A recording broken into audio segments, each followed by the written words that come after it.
Hello মনুরা, কেমন আছে সবাই? তো আমি ভালো আছি। আজকে শুক্রবার আমাদের আয়োজন ছিল জর্দা আর কাচ্চিটা আমি গরুর মাংস দিয়ে করছি। অনেক কম মশলা আমি এটা বানাইছি আর কি। এই যে মশলাগুলো দেখাইতেছি এগুলো আর কি, আর মশলা দিছি আর কি। আমি যেটা বানাই ওই মশলাটাও দিছি। এগুলো সব ভালো করে ব্লেন্ডার করে তারপরে আমি হলুদ, মরিচ, লবণ, তারপরে এটার মধ্যে একটু গুঁড়া দুধ, তারপরে লেবুর রস, তারপরে সয়া সস, আর টমেটো সসের বদলে আমি একটা টমেটো ব্লেন্ড করে নিছি, ওইটা দিয়ে দিছি।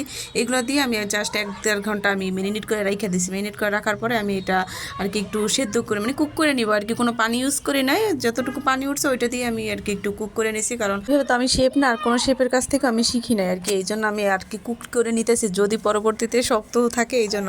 তারপরে আলুটা একটু ভেজে নিতেছি, আলুও দিব, এটার মজাই তো আলু। তারপর বাটিতে আর একটু দুধ নিব, দুধের মধ্যে আমি একটু ফ্রুট কালার মিশিয়ে দিছি। জাফরানটা তো হাতের একদম নাগালের বাইরে, এই জন্য আমি এটা দিছি। তারপর আমার শেষ আর কি করাটা সব কিছু। এরপর আমি সব বসাই দিব।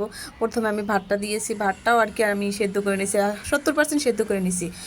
ভাতটা দিয়ে তারপরে মাংস কিছুটা দিয়ে দিছি, তারপরে আমি আবার ভাত দিছি, তারপর আলু দিছি, তারপর আবার মাংস দিছি।